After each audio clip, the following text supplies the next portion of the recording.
Okay, if we say that real nature of reality is mental, not material, what would that mean for material reality?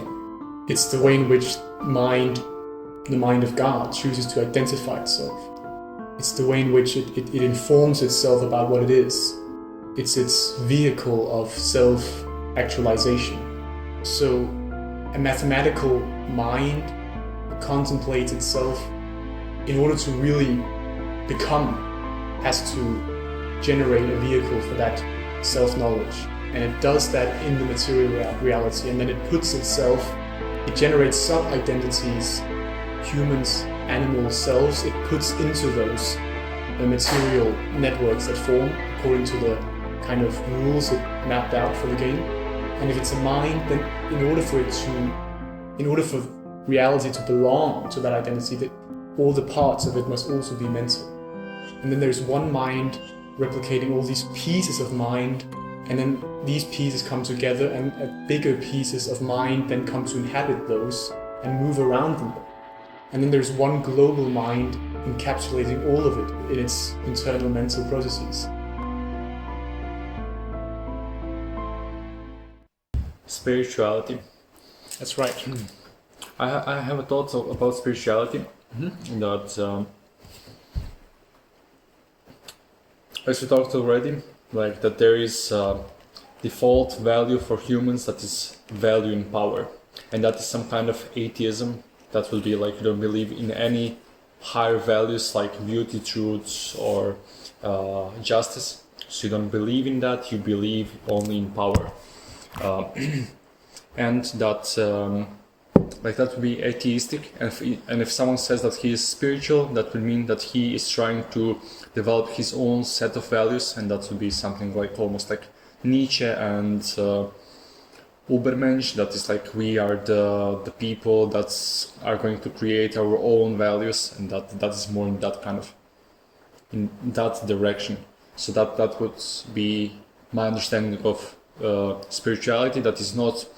If someone says that he is religious, then he is saying that he is not the creator of those values, but that he is the follower of those values. And someone who says that spiritual, he finds himself as the one that chooses it as the higher value. Yeah, so we may more accurately need to differentiate between theistic spirituality and atheistic spirituality, and then religious spirituality, where religious spirituality is like of course it's a theism, but it's a theism ordained by man, whereas the kind of spirituality that is purely theistic without an attachment to religious dogma is a spirituality where you recognize there's a higher ordering principle to reality, to which or in whose image you are made, and to whom you are beholden, and you follow that because the laws of reality have been written on your heart as a result of your particular design. Whereas the atheistic kind of spirituality is a spirituality that seems very, at first glance, it just seems very impracticable. It doesn't seem like something that could work from how I see it, because if you say that you can make your own values, then everyone can make his or her own values, and then I see a problem there, because then there are really no inherently correct values.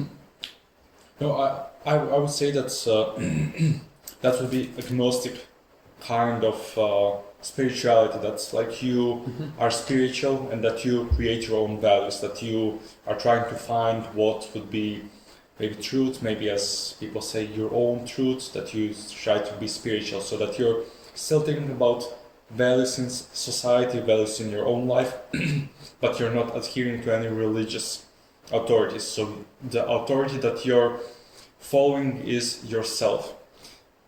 But if we would find from atheistic point of view, it would be not any of values. I don't know what would be this. What people that say that they're spiritual, that they find as values, but they have some values. Could you maybe give an example? What would be if someone says that it's spiritual, they will say love is Yeah. love. Yeah, they would actually list, I think, a lot of the Christian values. They just wouldn't like to tie it directly to that particular religious doctrine or yeah. So they would actually agree. I think there would be a lot more agreement between these kinds of spirituality. It just depends on how they formulate it more expressively. Do they expressively attest to a believe in God, or do they not? But in a sense, they all, at least psychologically speaking, do, because they seem to attest to the validity of some kind of inherent, I guess, they don't seem to presume that it's just their own making, that these things actually matter, because if they were, then they wouldn't, in a sense, matter, because then they would just think they mattered. So they still seem to think there is an objectivity to these values, these like quote-unquote Christian values, you might call them, because they sound like that. They might not be only expressed in Christianity, but still, they in Western culture, they find expression in the Christian religion. Okay, but if someone is spiritual, then it means that he's exploring values as such, that they have questions about values, they have questions about nature of reality, nature of existence, nature of mind. Yeah. That would be if someone says that he is spiritual, that he is then exploring those kind of values. Yeah. And they can have many different approaches to it. They can follow some kind of maybe even dogmas from other religions. Like there is like I think that there's like Hindu, Buddhism, and all of those. Yeah, they might practice a kind of eclectic religiosity where they pick and choose where they like something, and where they don't, they sort of skip over that. So it becomes a very individualized, a fragmentized actually kind of religious practice, a spiritual practice. But how would you say that it's not in Christianity as well? That's because I would say that like if you have two people that are Christian, that they have different perception of God, of maybe values, they have just like maybe small common things that is like don't kill, don't steal, there is value of life, and those are maybe not so small. There are all these different denominations in Christianity, not particularly in Catholicism or Greek Orthodoxy, because they remain pretty homogeneous, but in Protestantism you have all these branches of different religious denominations in Christianity. And it can become quite crazy where you seem to... It doesn't really seem that there's any... They don't seem to be agreeing on the same points, besides like the Jesus and God article of faith. But if you go back to spirituality as such, which is the interest in the nature of spirit, or perhaps more contemporarily said mind, and to nurture a relationship with your true nature, which according to a spiritual worldview seems to be more so mental than material. That seems to be a very basic tenet according to any kind of spirituality. Like Nietzsche would speak about the free spirits, which he termed his followers, or his potential followers. So he still practiced that kind of spiritual elevation, like going to the mountaintops and living there away from the rabble and all these common folks who don't really get it. Is there a difference between spirit and mind? Not as far as I'm concerned. They're completely synonymous. Would you say that it's only for you synonymous, or is it? I think that through time, like if you go back in like doing a kind of Jungian journey into the ancient symbolism or of perhaps Greek philosophy and so forth, they would use spirit as a synonym for mind.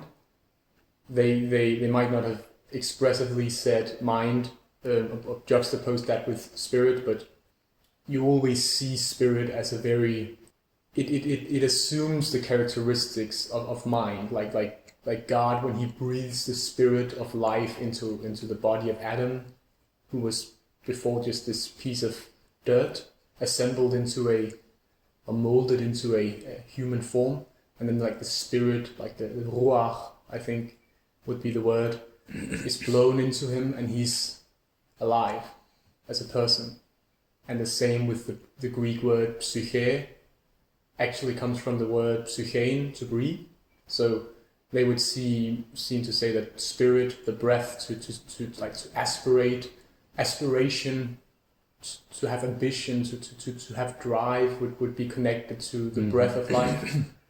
Also in Sumerian, we could go on, but yeah, they seem to connect life with spirit. It's a little bit maybe hard to talk about because there's I have never came to the precise description of it, so I have never it's more of what seems right to me, what almost feels right to me, not what I know that is right, because I have perception that spirit has some kind of personality, that when I say someone has a spirit, then that is almost like personality traits, that is someone is courageous, someone is that we connect with spirit but not with mind. I wouldn't mind is maybe pure of personality in my own mind. I perceive it as it has no personality. That mind is place where self is connected with the content, and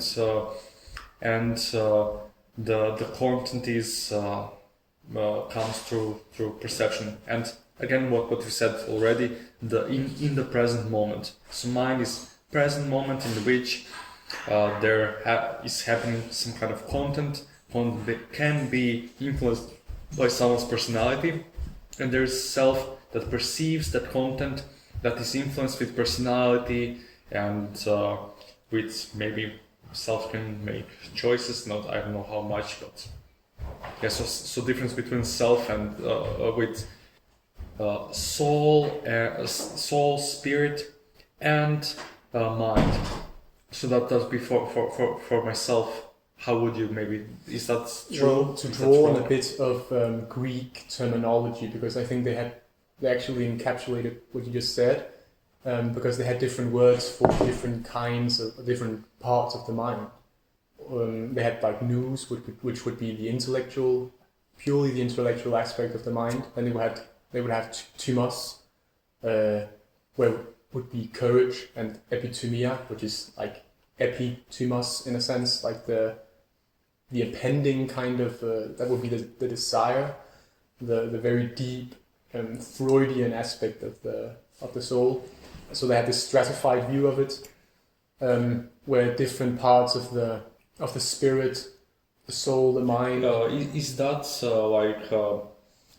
from Plato, or is that from Greek tradition? Well, it was primarily from, I think, the Republic. We came across this kind of, so yeah, Plato. But I think he was drawing on some common ideas among his contemporary and perhaps preceding philosophers. The similar idea is in Bhagavad Gita. Is the similar idea of intellect, like intelligence part of the soul, emotional part of the soul, and the last is in Bhagavad Gita is stupidity. So they have stupidity as a part of the soul, but in Greek, I don't know what would be in English, but it's like wants, desires. So that kind of desires, they would, in Bhagavad Gita in India, they would say that it's stupidity, and we would say that it's desires, which makes sense, but yeah, I like that part. It's connected with like the Buddhist, the world wheel, what they call it, where in the middle they have the three animals.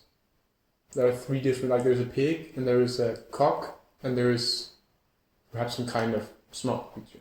So like the pig is like the stupid part, like the cock maybe the courageous or spirited part, and then there is perhaps the thoughts. I just remember something there because I think Buddhism builds on the Hindu tradition, so they might have taken that and incorporated that in their own symbolism. But yeah, the mind can be difficult to define. I would in a sense say that as far as I'm concerned, mind is perhaps more specifically the way in which consciousness localized in a particular self interacts with the external world through some kind of brain. So the functions of the brain, when they synergize with consciousness, produce what we would call mind. But the core of mind is self. And perhaps because I have a tendency to conflate those two words, I would call self just like the core of your identity as a person.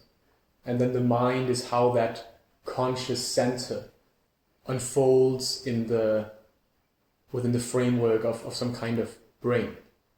I noticed a lot of thoughts that don't separate self with the content of the mind, with the consciousness. They make it one and the same. Like, yeah. So that they have like I found some philosophy of mind lecture, I don't know from which university, and it was like a professor there said like that he doesn't understand how can someone say that there is like three parts of that there's self and consciousness, and he said that there are three parts of it. So self, consciousness, and the content, or something, no? And physical universe. That's there's like the physical universe, there's the consciousness that is in the mind, and there's the self. That's I think that he put a reference for it with the Christianity, and then say the spirit. So the spirit, mind, and matter, something like that. But yeah, I don't know about that enough, so I cannot maybe comment. But I noticed that for them it was hard to differentiate self from the almost like content of the mind, that's consciousness, that self and consciousness was almost one and the same. Yes, and I found that same conflation too. And for instance, when people try to do away the mind, like the materialists would like to attack the idea of the mind being somehow inseparable or independent of at least the essence of the mind being independent of the brain. They would like to invoke these experiments, perhaps with split brainers, where they will say, well, the way they process information now is somehow a bit disjuncted. Like they if you show information to the right or left eye only, they will get up and they will move like there's a task written, and they will move across the room, and like so they'll sort of hold. And when the experimenters ask them, well, why were you doing that, they would either invent some kind of ad hoc reason for why they were doing it, or just be like confused. And they would say, well, there you see. But I would say, well, it's still oneself that is communicating back to them. Even though contents of the mind have now been excluded perhaps from the purview of that self, it's not like there are two different selves. So there seems to be conflating the idea that, well, if you split the brain, the one self, like the unified consciousness, now only has access to perhaps certain parts of the brain, of the information. Okay, you added up here as well the what you concluded, that there is actually one self in all of us, and that there is one self. So again, like this example, how you can describe that inside one person, that there can be a question: are there two different selves? Because you almost create two different people. Like left person and right person, and they don't have the ability to communicate. So when right eye sees something, the left isn't aware of it, and vice versa, and which one has the control of the language will answer you and will not know how the decision was made, or like there are a lot of cases where they try to take a cup of wine or whatever, and the other hand slaps them because they don't want to drink wine. So they're like two different personalities, two different individuals, but again we can say that maybe there's one self. So we can say that if the person has split brain in the middle, that there are two personalities, two individuals, to however you would describe it, that there is almost two different person, two different persons with the similarity in the character that was divided at one point when the connection was cut. But again, like that's because you would say that self is same inside, and I would agree with that, that self is same inside all of the living beings, then like you would conclude that then there is same self that is perceiving that right eye and left eye, that there is same self, but that there is different kind of information that is shown to self. How would you describe it then? I don't know exactly how to conceptualize it precisely, because I haven't done a lot of reading about these experiments, but I see it like as a I think we normally inhabit dominantly the left hemisphere when we go about our everyday, and during certain experiences, perhaps psychedelic in nature, we can move more so into the right hemisphere. I think as far as I understand, most of what happens in the right hemisphere we don't normally see, because we don't need to see it, because it sort of keeps like a big eye perspective on things around us, and if something is dangerous, then it'll sort of alert us and we'll get a shock, and we'll become aware of some sound we perhaps didn't notice before because it suddenly increased or something like that, or a new sound that wasn't there before in the surroundings while we were just minding our own business, getting to the store, whatever, doing what the left hemisphere does. Whereas these people, like now, there's complete cut off of all information from, like now, like there used to be a filter perhaps before, like the corpus callosum was perhaps a bit of a filter, so that most of the information passing from the right hemisphere didn't really get through to the left. So now nothing gets through, maybe. So even though but I think the problem is that some of these people seem to assume that the right hemisphere develops its own self, that is not able to communicate with the self of the left hemisphere. So now there are two selves in the person. And this shows that consciousness is really produced by the brain, because like two brains, two selves. And that would, of course, prove their point. I just don't think that they can show that. Like, it doesn't seem like there are two selves now. It just seems like there's one self who's now cut off from all information in the other part of the brain it usually had at least somewhat more access to. How is that then different between self in two different people, like, and self in two halves of the brain of the same person? Well, first of all, I don't think that it's about what is required, in a sense. Like, is it required of one human to have two cells in in each separate hemisphere? Whereas it seems useful for there to be one self for a different self for a different brain. But if you compared those two cells inhabiting the two brains, you would find that they were functionally inseparable. Like you couldn't really define myself from yourself. That is what makes them belong to the same overall identity. Because if you just reduce them to their bare minimum, like they do exactly the same, they do it the same way, I would suppose, of course, empirically I cannot validate it because I cannot see yourself, but just from talking with you, what seems the most sensible is that your self is identical to myself, identical to every self, but there wouldn't be any need if your brain cut in half for, well, maybe that self could, quantize But if itself it's into just two the selves. same self, then it will be just the amount of information that is getting it will be not like the myself would be separate in two. Like it will be still the same self, but it will be the information would go to one mind, so it will be two minds, but same self. Maybe that would make more sense. Yeah. That's as well that we can say that if there is the same self in all of humanity, let's ignore animals and the rest of the life and maybe nature as such.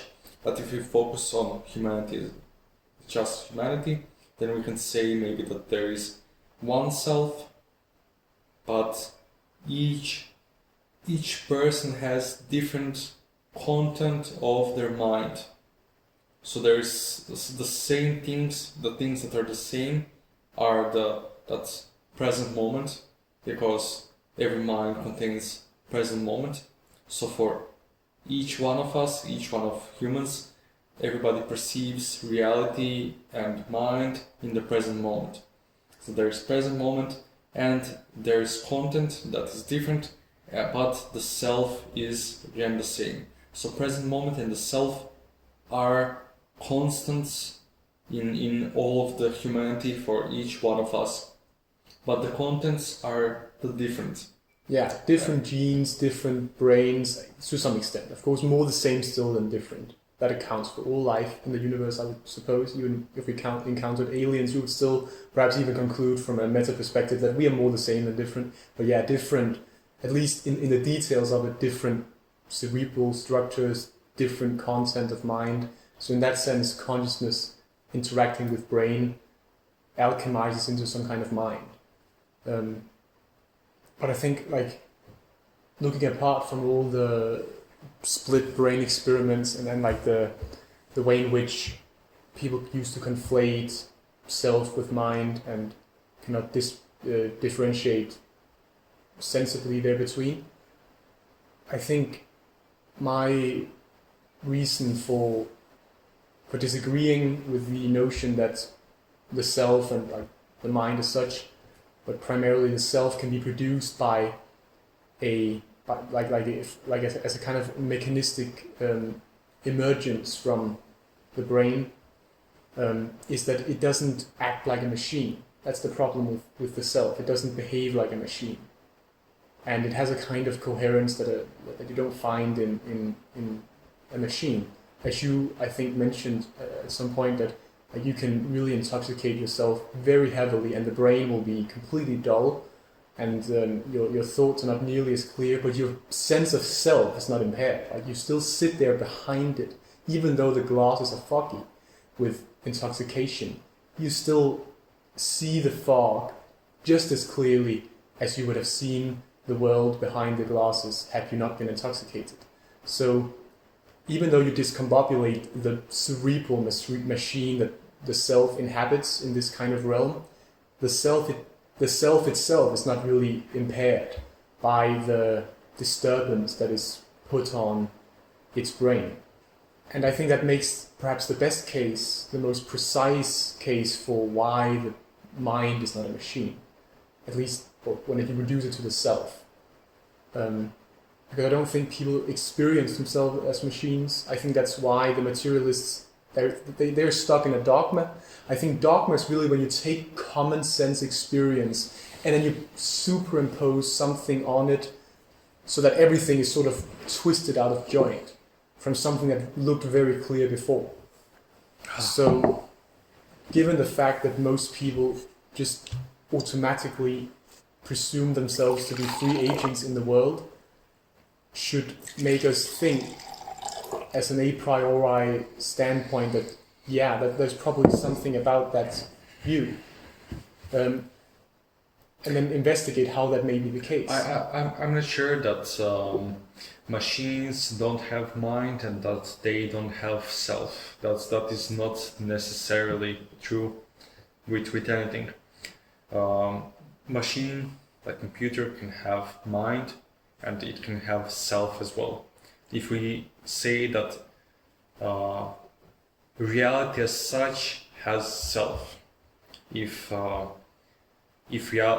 there is possibility for one or the other, so we can say that reality as such can have self. We can prove that reality as such has a present moment, so that is one of the property of mind.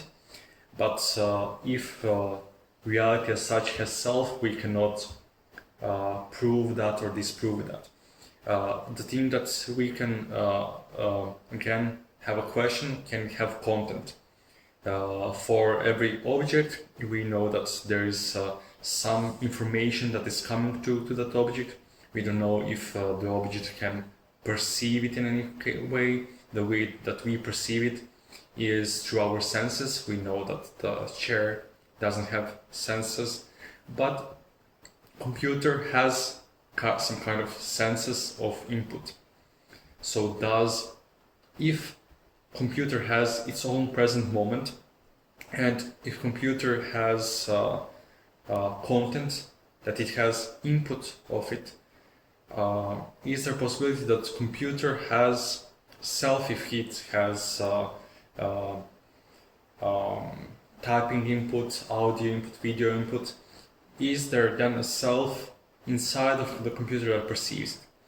The thing that again is the question, as I said already, with the rats, and if rats don't have dopamine, they will not eat. Even if they need to make 2 steps for food, they will not get up because they don't have any willpower to do it.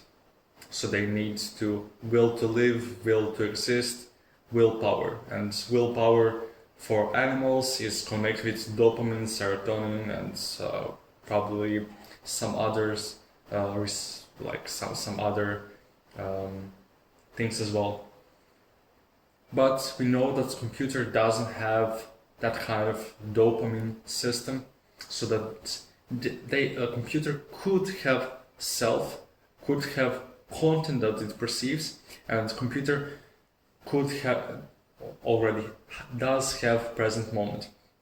The only thing that would be missing there is will to do something. So it can be like we can have like we could say that rats have mind, that they have self, but that they don't have will to exist, will to live, will to do any action. So there is possibility. I would not make it as a certain that it is truth or that it isn't truth, but just leave it here as possibility so that we can develop the maybe theory forwards. Mm-hmm. So there is possibility that matter has self, and first of all, matter has a present moment. Mind has a present moment. One of the main characteristics of mind is that is a present moment. Other main characteristic of mind is that it has content. We can say that our mind has content that is decoded through our senses.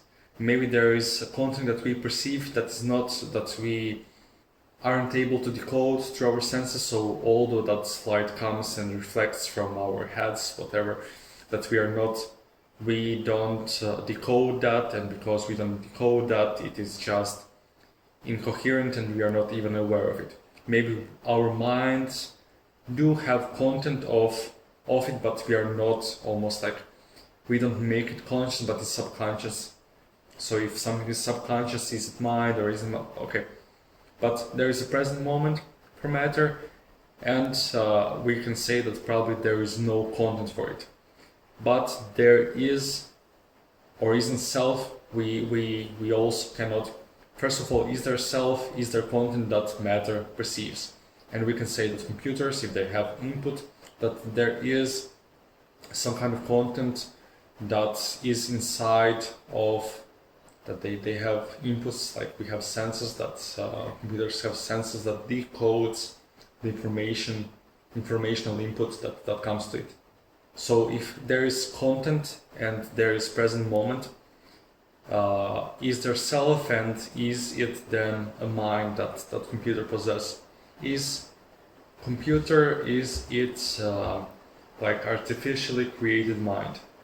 It is. I think the idea about a self inhabiting a machine or a computer is, I think, analogous to how we function. I think the body is seems like a kind of machine. Like it runs very automatically, but it's governed by the self, which is not a machine, which is that which generates the machine in a sense. Not perhaps like myself didn't generate my body by will of imagination, but through my body, myself can potentialize and then actualize new forms of reality.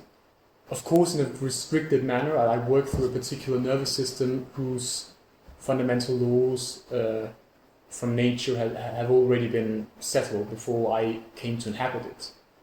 But the self that actualizes itself through the bodily machine is not itself a machine. I think because it's generative, it creates new potentials, and a machine does not do that.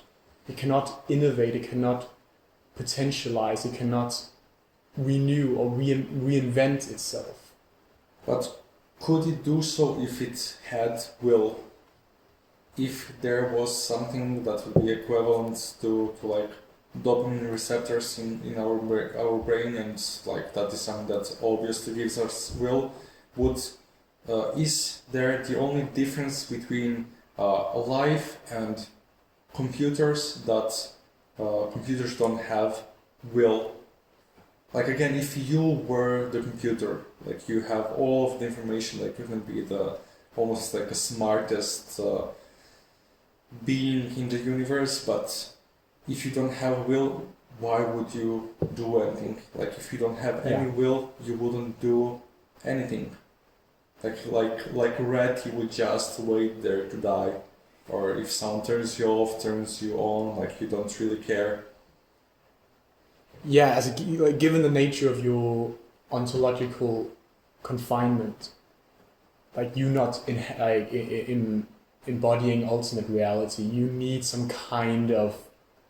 You're not omnipotent. You need some kind of system that can activate you emotionally to do things. I'm not saying that a machine cannot come to be inhabited by a generative self. I think, just as far as I'm concerned right now, that is a possibility that's still on the table. So my point just was that the self that would then come to inhabit that machine could not itself be another machine. It has to be something that is more fundamental, more prototypical than machinery. Could you repeat that? Could you try to... How far back, like just to the machine? I think that a machine could come to... It is plausible to me that a machine could come to be inhabited by a self, like your and my self, such a kind of self. However, that self would then not be a machine or a mechanistic phenomenon. It would be something that could inhabit a machine like a machine would just then be a kind of an artificial body. Our bodies would be developed by natural evolution, and then now we come to program a body that is completely based on machinery, but still functions analogously to our own bodies. And that could come to be inhabited by a self. That seems possible, completely. However, my point was just that this self is not another mechanistic element. Okay, I understand that. I would like to go away from the machines. Machines were just an example because of the content, because machines do have some kind of measuring devices, like we have sensors. That was the reason. It's more interesting, does matter possess self as well? Because like if matter possess self, if there's self in natural universe, like maybe not in universe as such, if there's self that is present in the universe, then it should be present in the machines as well. And we could then have the discussion of where does self come from, is how the life was created on Earth, and stuff like that. Yeah, that's a good direction. Could you repeat some of that? Because I had some thoughts going, but they disappeared. So, if the universe has self. Sorry, now it came back. Okay. Yeah. Because I was reading a bit about Leibniz's monadology today, and I think it was I didn't get that far, so I'm not an expert on it. I was fascinated. It made me think all day. That's enough. And I think it has a kind of like, I really admire it, just what I read, because I'm like, this is brilliant. Like, this is a real genius. And he had this idea that the world is composed of some irreducible, like atomic elements that are, and he said, like, they have a kind of soul. Not a soul like you and I have, but they have, he would call it an appetite and a, like he would call desire, like a will to move and to change its quality or form. And that these units comprise the universe at its most fundamental level, and they had to be conscious to some extent. And that made me think that if consciousness is indivisible, like it's not a machine that is comprised of a lot of different parts working together, but it's one indestructible, indivisible kind of particle unto itself. Like your experience is like that. You don't experience consciousness like a lot of different parts buzzing and blaring and working together. Like Okay. Consciousness just closes around itself and it doesn't require anything external to it to make it work. With the consciousness, when you say consciousness, then you say it as the content of the mind that self perceives in the present moment. It comprises the contents of the mind. It encircles the contents of the mind, but it's defined by the self perceiving those contents. So it's that fundamental a in itself. medium in which the contents of the mind are represented. Yeah, that seems Okay, right. Like you okay. have a canvas, and then you have the painting on it, and the canvas is consciousness itself. The painting on it is, of course, the contents, and then the painter might be the self, Perhaps it should be sophisticated a bit, but that's a good outline. So, but if consciousness is the indivisible substance of all things, in order for consciousness to exist at all,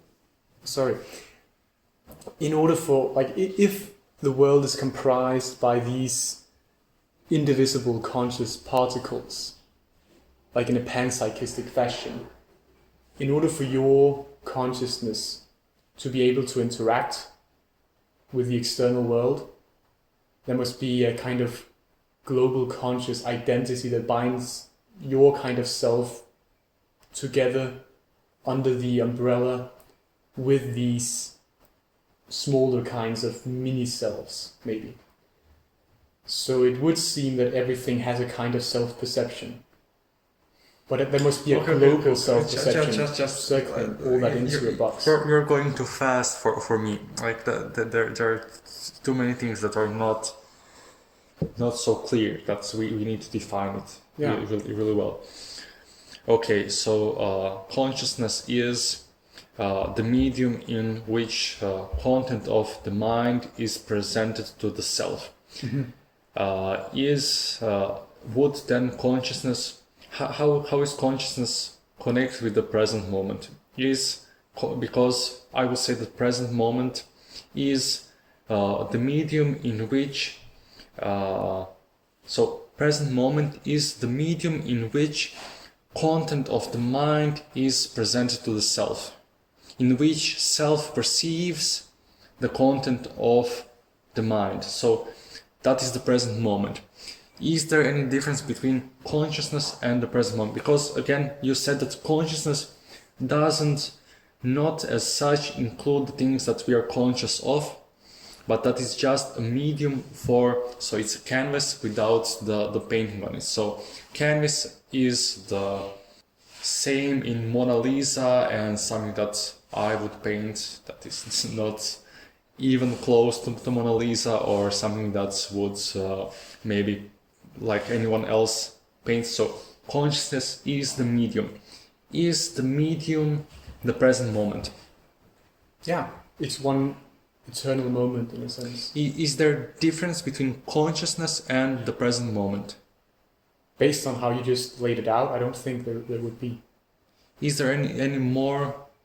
If you reduce consciousness to its fundamental nature, it becomes, I think, just the present moment. In order for there to be a present moment at all, there must be a consciousness encapsulated. Okay, no. Like we can say that then there could be a present moment without a content. Could there be a present moment without a content? Okay, we can say that there is a place in space that is completely empty, but we could say that it still has a present moment. That specific point in empty space that doesn't have any matter or anything. Completely empty. So we could say that there could be a present moment that doesn't have any content. Is consciousness just a present moment, or is consciousness something more than that? Because I would say that everything that's all the content in our mind is in a present moment. So I would say content, present moment, and self that perceives it. If we go with the analogy of the canvas, the painting on the canvas, consciousness prior to, or the canvas prior to the painting on it, would be timeless. No movement of time, because nothing is taking place on it. As soon as this canvas starts to paint itself, because it must paint itself, right? Because there can be nothing outside consciousness. So consciousness, like, it's a kind of canvas that painted on its own image. As soon as one stroke is made, like, then we have the inception of time, because now an act is taking place that is transforming the surface of this kind of canvas, and this would correspond to the inception of perhaps physical laws. But consciousness was already present before that inception of like that act of creation, you might say. There had to be a background on which creation could happen. Again, like, there is a present moment that is canvas. Yeah. Of consciousness, Mm-hmm.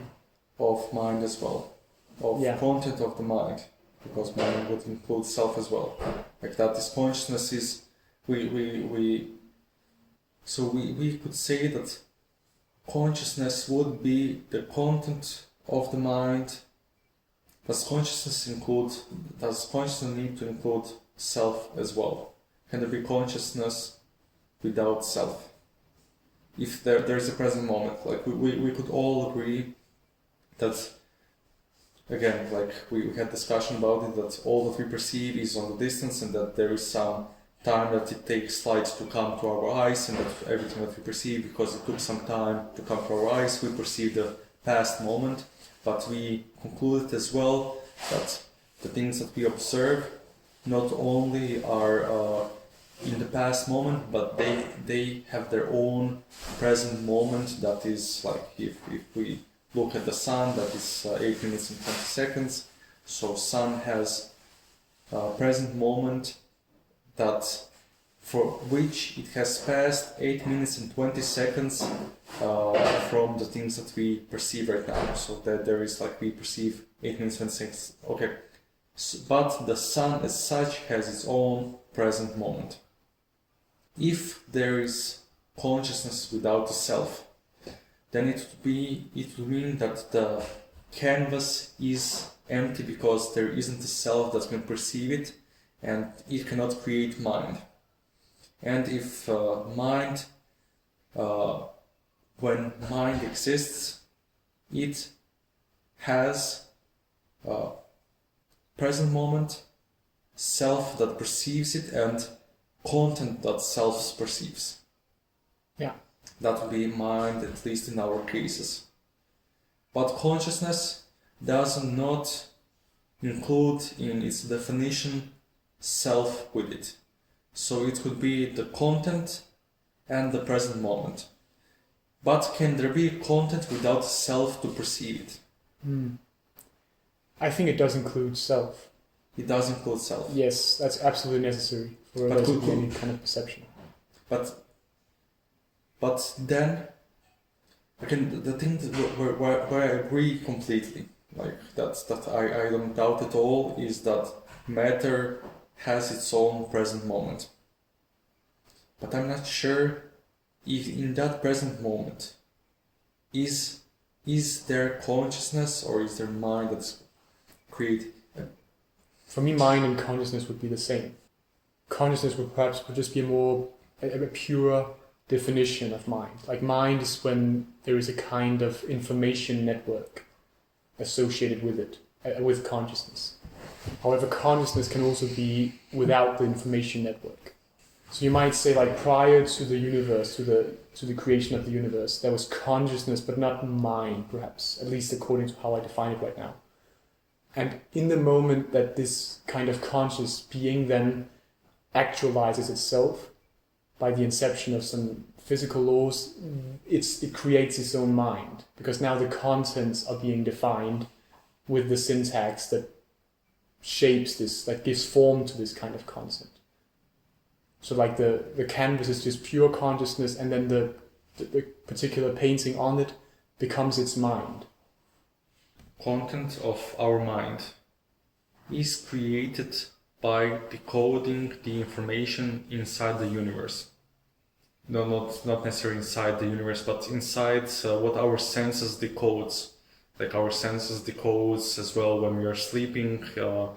Our brain decodes the information that represents in the same way that our senses would represent it. So it is with our senses that is content of our minds that's created with our senses. So to paint on the canvas of consciousness in the present moment, for present moment to have content, we need to have a body that has some kind of decoders of reality. Would be that dream reality, would be that physical reality, but again, physical reality is decoded through our senses, through our touch, sight, hearing, feeling of the gravity, maybe pain as well. I don't know which, but the senses, whatever we perceive, is decoded with our nervous system to our brain, and then our brain sends that decoded information to our mind. It comes to our mind with decoding information, and then the content is created of our mind, and the canvas of consciousness is painted by our senses of our decoding of physical reality. Okay. Do we need to be embodied to have those kinds of decoders? Are those kinds of decoders inherent to reality as such? What could matter, could particle decode reality in any kind of way? Like we could put pressure, we could point light to particle, we could weigh it, we can like measure it in many senses, and that is communication from the particle. And we could also, like with the particle, we can put it in combination with other particles, like it can have some kind of input of information that goes in that kind of particle. We can, like with matter, well, maybe it would be easier to describe it with matter. Like we can burn wood, we can cut wood, we can do things too, and matter is somehow changed and there is some input that comes to that matter. Is there any kind of decoder that creates that as the content of the consciousness? It's like if you burn wood. Does wood perceive it? Can wood perceive it? Does it need to have some kind of decoders to, like wood, 10th time today, wood has its own present moment. And that will be like the canvas of consciousness. But for the present moment to have content, it needs to have, first of all, there needs to be some self to perceive it. Can there be self without being any content? Like I would say that those are combined as well. Like first of all, for there being a self, there needs to be a present moment. There needs to be, again, for the self, there needs to be content in the consciousness, content in the present moment, and it needs to be decoded of reality. So it should have some kind of decoders. Does matter as such possess those decoders? Like we have nervous system that decodes and sends it to our brain? Does matter have decoders? Yeah, well, it does have cells. It does have cellular structure through which it. Now, I'm not a biologist, so I don't know exactly how like the cell of perhaps a plant would look, the cell of wood. But yeah, it has cells, so I presume it has some kind of information input device. No, not for life. Life has it, but for matter as such. Like for a stone, or let's go for this one. I would go for the particles, for light wave, for electrons, for. They don't have a nervous system. They are that which comprises in the end the nervous system. So do they individually perceive the heat? Heat is. They are heat in a sense because it's how they fast they. No. But like they have like their laws will be a lot of laws. But okay, but there is transmission of heat, and heat is like how fast the particles are moving. Yeah. So you have two metal pieces, and one is hot, other is cold. The one that is hot, in the physical sense, the difference is that one that is hot, the particles are going faster.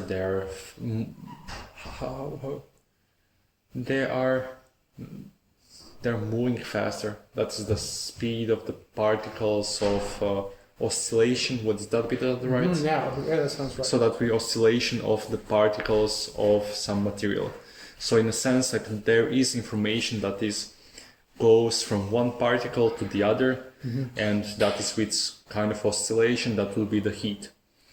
Yeah. So would heat be the content of in the present moment? So in a sense, it is content that particle has in the present moment. That would be the heat, and it can be something that can be absorbed from somewhere else.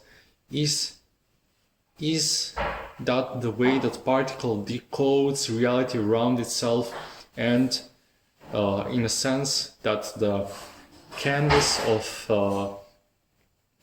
mind of the particle in the present moment is the heat that it's absorbed from the others around it? Would that be the content of the mind of the particle? Would the heat be? Yeah, the way in which it reacts to the heat, not like we do by feeling hurt, but by having a particular momental reaction, like it goes faster, it oscillates faster. That would be its way of responding to the heat, yeah, and that would be the content of its mind, I guess, yeah, because it would need a mind. What would be content? Yeah. Would those informations be decoded in some kind of mind? Do they need to be decoded to be in the mind?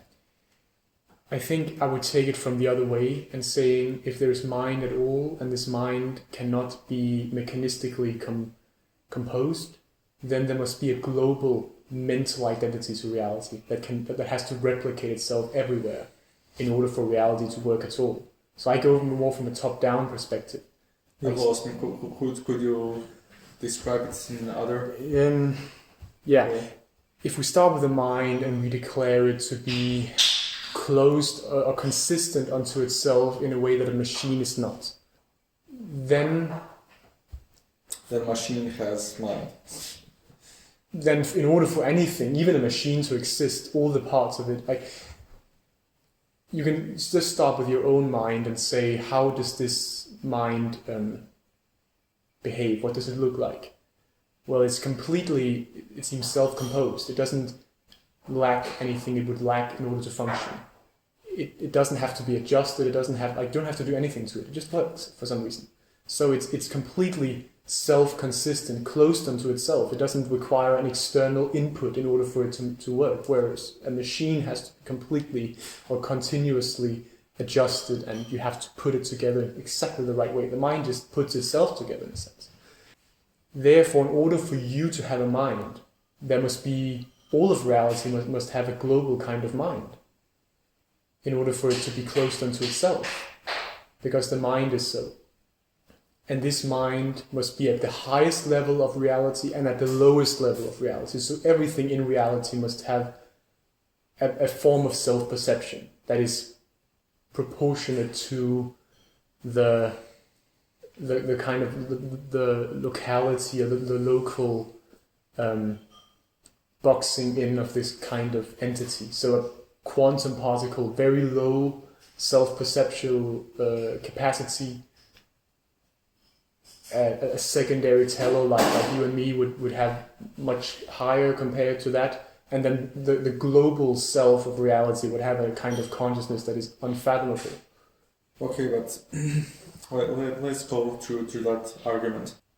So to repeat it, please correct me, because I don't maybe it doesn't ring through to me. So I would try to find this as good as I can to your point of view, so I can find if it would ring true to me. So you would say that for us to have our minds, that kind of mind couldn't come to existence out of nothing. Yeah. And because it couldn't come to existence out of nothing, that then mind shouldn't be only in my mind, but mind should be in existence as such. All right. Let me take that and process it a bit, because I've also not supplied all the information about this. So I can go more in depth as well. Mind is not machine. So materialists will say the mind is a machine, or it happens as a result of the brain machine producing the mind machine. Because the brain is composed of many different parts working together in a system, and therefore the mind being produced by this, like emerging from it, is another manifestation of this system. But that would still render the mind a kind of machine. However, I don't think the mind works like a machine, therefore it must be more fundamental, it must be a prototypical kind of ontic entity. It cannot, because a machine is composed in a kind of subsequent manner, it happens emergently. However, the mind... So machine would mean that there is like almost computer algorithm that is like you input, you write down x equals x plus 1, and then you define x as 1, and then it goes x equals 1, 1 plus 1 equals 2, then if x equals 2, and that is calculation that is predetermined. Yes. So when you say that they would define mind machine-like. That would mean that they would define mind deterministically. That's Yes. okay. And So you would say that mind is non-deterministic. yes, that it is that which writes the algorithm into the machine. Like, because any kind of machine must ultimately be composed by a free-willed being that doesn't have any algorithm itself, but which can select the algorithm. Because if it already has a particular set of algorithms, it can only replicate those algorithms, but it cannot generate new algorithms. Like Gödel's theorem, I think, even though I'm not an expert on that.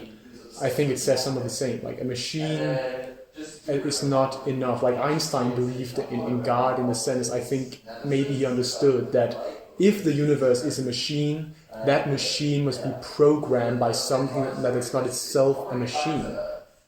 And then he introduces perhaps this kind of deistic concept of God. And I would say that's very right. Because whatever generates reality must be free. It cannot have anything already put in place, any kind of law, any kind of algorithm in place. And therefore, if this mind comprises all of reality, then all the subsequent minds it inserts can also not be machines. Otherwise, they would not resemble that mind. But that would span the entire stratum or ladder of ontic identity to the lowest particle and then secondary agents and global mind.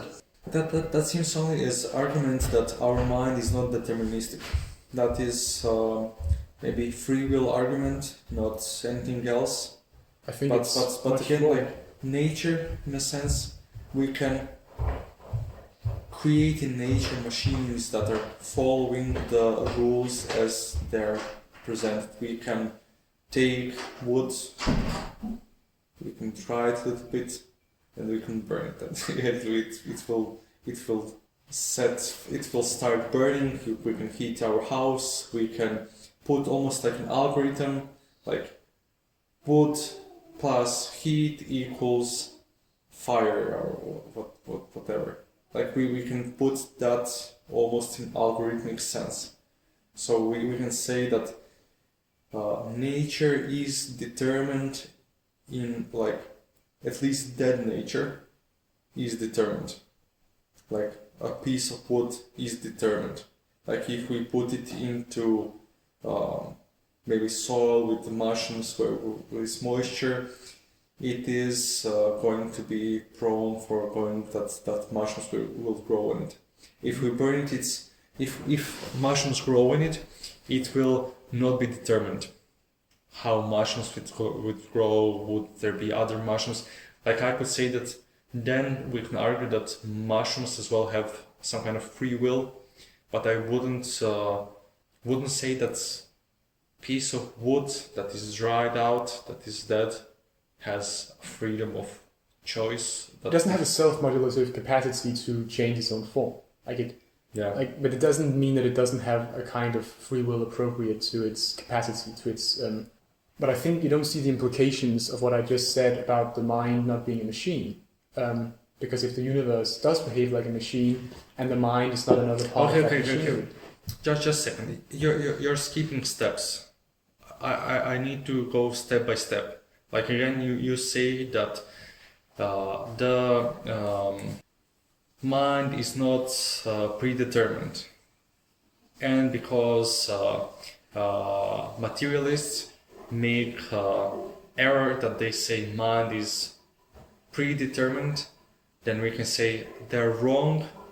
Mind is not predetermined, and then you came to the conclusion that nature as such possesses mind, and that nature and universe, all of reality must be one mental, all-encompassing identity in order for anything to interact. Because your mind cannot interact with this world if it's not a mind as well. Why not? Because if your mind, like Descartes would say, is another substance, then like he would say there is res cogitans, and then there's res extensa. And they are completely separate. However, how can they then interact? But that is again with information. we could then say that what maybe Lenin says, that universe is linguistic universe, that there is like reality has linguistical properties, then that we can only, that those are the properties that if that's just information, and that we can decode information because that is the only parts of the reality that we are able as humans to decode, because the only thing that can be decoded is the information. But then in order for your mental information assimilative machinery to assimilate the information in the external environment requires that all information processing is mental in nature. Otherwise, you could not interact with it. You cannot say that this kind of information processing is completely different in nature from this kind of mental processing, because otherwise they would not intersect. They must be unified by the same identity. Why not? Because they would not be the same. They would not even exist in the same reality. They would be two separate parts, like two separate realities that could not interact. But we could say that then there's like Cartesian dualism. And that's why it doesn't work, because Cartesian dualism could never work, because the mind would not even be able to see any of the material world, and the material world could not contain any kind of mind. But again, I could say that my mind, that if there's something in my mind, if I, for example, like you can see, I don't know, some bags or some stuff, like, and it looks like some human is standing. Like the other day, like there was a chair upstairs, there was a chair, and a roommate put a big bag on the chair. When I got up the stairs, I didn't see a big bag that is on the chair. I saw someone sitting on the chair, and I got a little bit, who is sitting there? Like in my mind, there was a person sitting on the chair. In my mind, it wasn't full of, that there wasn't stuff there. But I can conclude that in reality, that there wasn't, like in the moment when I saw it, there wasn't a guy sitting there on the chair. It was always the stuff. So there is a difference between my mind and physical reality. Not in substance. Otherwise, they would not be in the same reality. Not in substance. Not in substance. Like your mind is not perfect. Like you're in the sense that you can sometimes mistake points. Like sometimes people can see the beginning. Like they might look at a sign in a shop window, and they'll see two letters, and then they'll see a kind of word that is actually not there, and then they'll look again and be like, all right, that's not that word. Stuff like that.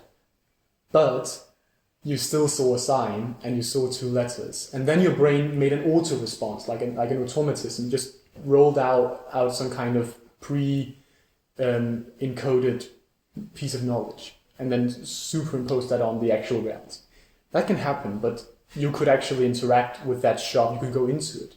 You could move around. You can touch the things. Therefore, they must be unified by the same identity. And then you must ask, what is fundamental, mind or matter? And then you will say, well, reality has to generate itself. What can be self-generative? Mind only fulfills that requirement. Therefore, mind is the fundamental aspect of reality, because it is that which can generate information, new information. Like you can be a creative being. That's why people love creativity, because they can generate new information. But a machine does not generate new information. It carries out informational processes already pre-programmed into it by a generative kind of being, that is a mental being, or agentively mental, like a mental agent, of course. Like we can reassemble reality into new forms, and we inherit that ability from global reality. And it doesn't work by making the mind a machine, because that doesn't describe the aspects of human nature. Okay, that is different conversation. No, I think it attaches onto it, because it attaches on, but I wouldn't like combine it, because like that is like almost like giving this argument extra points, because that part I could agree, because like we say mind is not predetermined, But that leads us to in a certain direction that necessitates a combination of reality into one identity. And fundamentally, since reality does not have anything external to itself from which to generate itself, it must be self-generative. What can do that? Something that is not predetermined. Well, mind. Then reality is mind.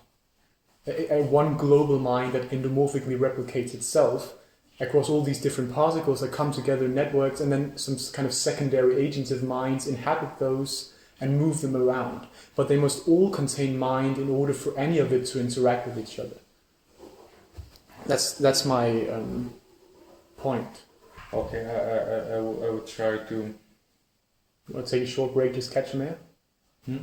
Like a short break, catch a bit of air? Yeah. Just refresh the mind a bit. Yes. We were going somewhere before.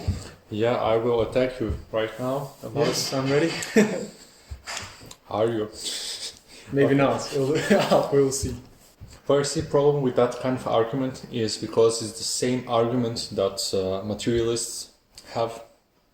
It's just the opposite of it. What materialists say, like, okay, we said, we are sure of mind is not determined, mind exists, and for mind, if mind exists and if it has communication with material reality, then it means that material reality is has essence in the mind, so that material reality has mind. But they are making the argument that is other way around, like the mind is in a sense running on the machinery of material. Our mind is running on material reality machinery that is our body, and because of that we can say that mind to interact with the physical reality, it needs to be physical in its essence, it needs to be material in its essence. So for me, they like, why is then your argument any different? Yeah, I'll show you. The problem with the materialist side of the argument, because they use the same argument. Cartesian dualism, no, that doesn't work, because we have one reality, interaction of mind and matter. They must be fundamentally the same. Which one is fundamental? They say matter, I say mind. Why should we prefer my idea, theory to theirs?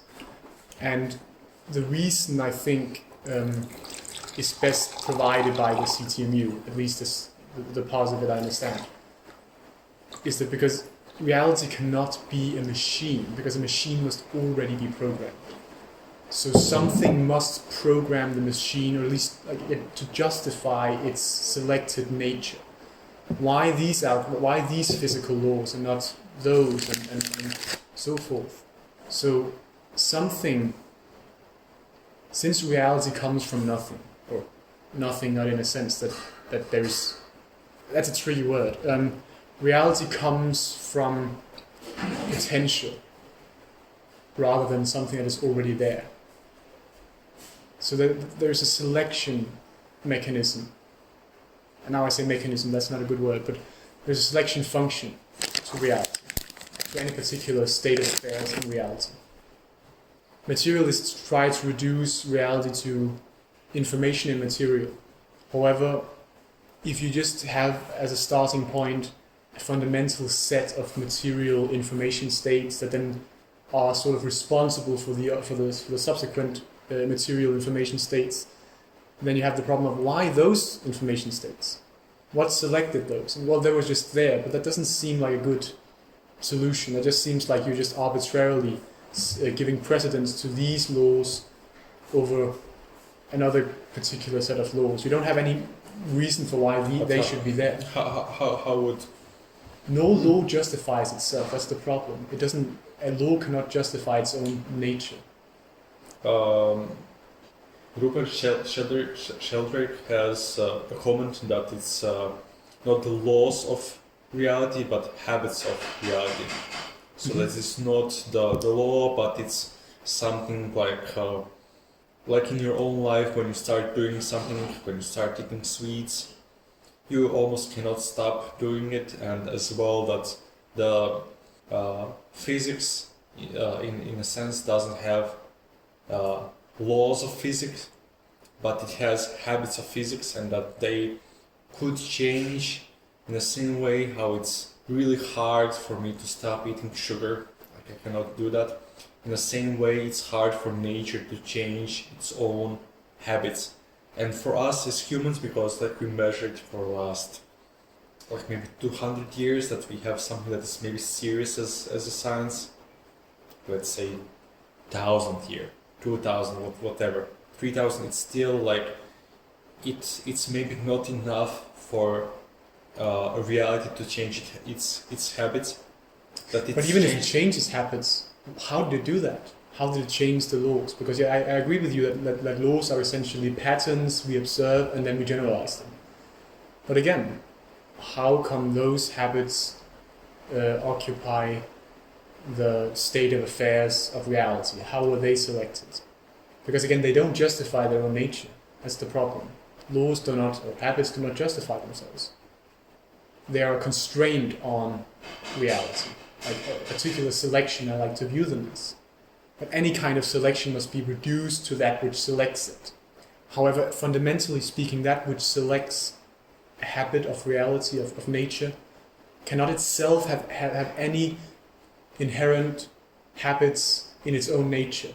Because then again, we have an infinite regress of justifying a particular set of habits, giving rise to another set of habits, to another set. And we keep reducing that infinitely. We have to stop and say, no. We cannot have any laws. We must have a lawless state in which chaos can become a particular set of laws. And then they can sort of transform over time or something like that. They can transform the state of affairs over time. I don't know if they change themselves. I'm a bit open about that. But I do stand firm in the conviction that you cannot have any fundamental set of laws without having some kind of self-justifying principle. But it's like in the nature, the existence of golden ratio, especially in the plants, like when there are seeds as well, they're in the golden ratio. It's not something that is chosen in a sense. It's something that is most optimal. It is like if you have a river that is going down the mountain, it did not choose to go down the mountain. There is no choice that the river took time out to stand a little bit on the mountain, but look on due to the laws of gravity and the particular perhaps curvature of the mountain, this was the path chosen, or chosen by the river. It had to choose it. Still, how come those laws? That's really how come the gravity in the first place? How come the mountain there in the first place? Where did that come from? Where did all those things come from? And when you arrive at this one moment in which all of the laws of physics seem to have been instantiated, incepted in reality. And then you have to say, well, how can those laws then be instantiated at that moment, which is also like the moment of any kind of time. And that is the first brush of the paint on the canvas. And the canvas says, well, now I'll paint myself. And this is how. But the canvas itself did not have any paint before. In the beginning there was a word, and then it divided heavens from the earth. Was that like? Well, first it was like the creation of the cosmos, and then division of light and darkness, calling them day and night. Yeah, divisions in a sense, like a potential in which both were still entangled, separating them into two different states of affairs. And that is how reality must evolve. It must evolve from potential into actual. And that's also how we experience reality. That's how we interact with it.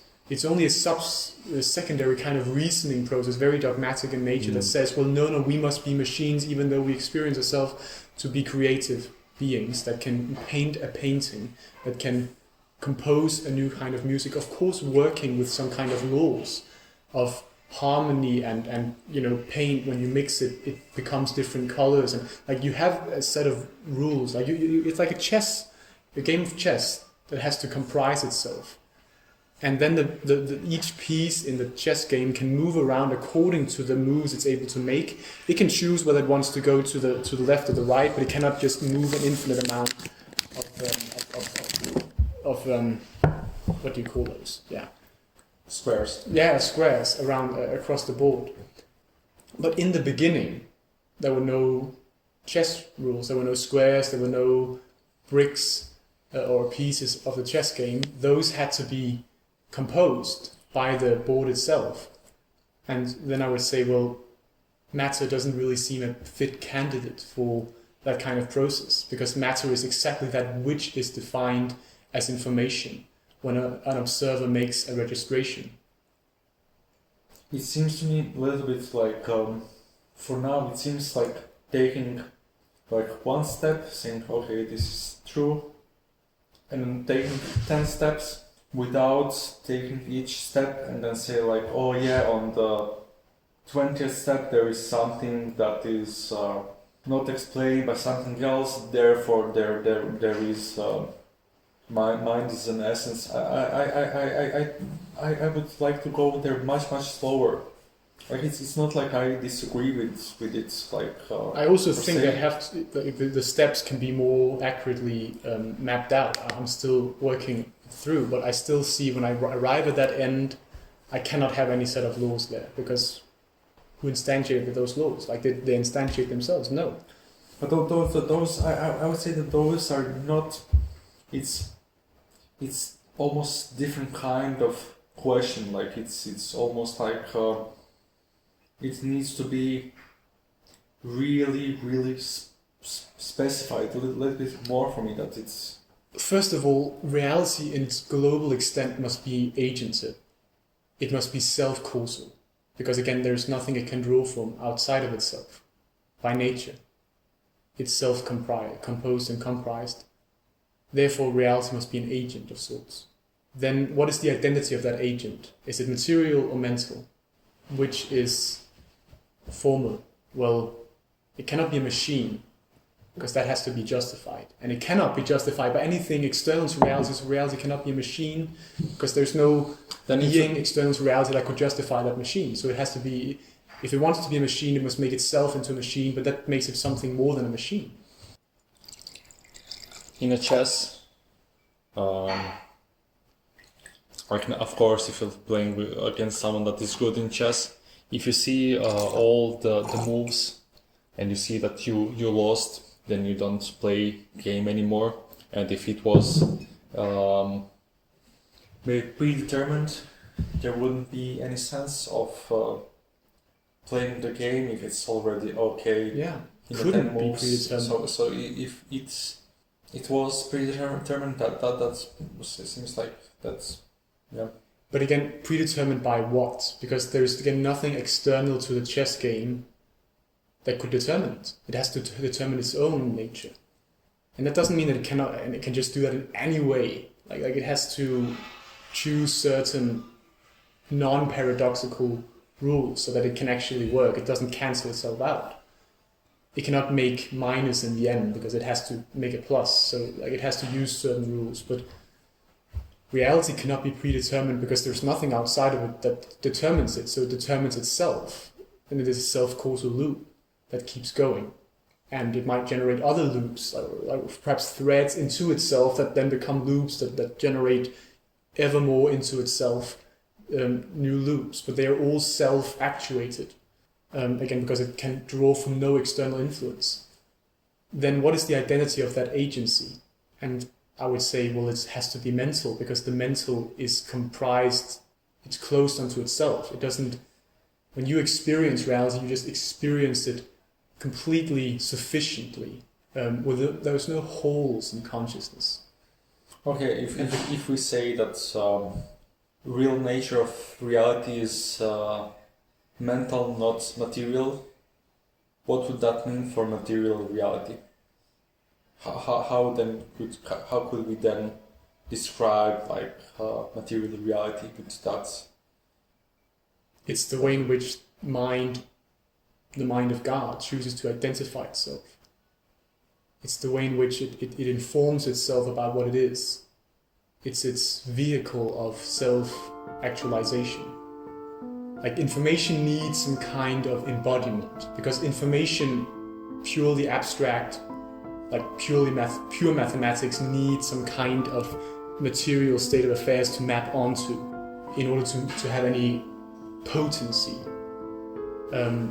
So a mathematical mind contemplates itself in order to really become, has to generate a vehicle for that self-knowledge, and it does that in the material reality, and then it puts itself, it generates sub-identities, humans, animals, selves, it puts into those material networks that form according to the kind of rules it mapped out for the game, and the pieces it chose to compose the game of, but it must compose them of itself.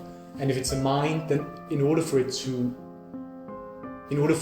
reality to belong to that identity, that all the parts of it must also be mental. And then there's one mind replicating all these pieces of mind, and then these pieces come together, and bigger pieces of mind then come to inhabit those and move around them. And then there's one global mind encapsulating all of it in its internal mental processes. But it must be a mind that identifies its own thinking. It must make its own rules of cognition, determine those. And we carry on that process in this mind. And that gives us the self-causal freedom to participate in reality in a meaningful way that is engaging personally, but also has a kind of global utility. It means something in the end. It's the will of God, is to self-configure, using all these sub-identities. And all of that must be encircled in the perimeter of one global mental identity that continuously defines itself as what it is from what it's not. Yes. Cheers to that. Cheers.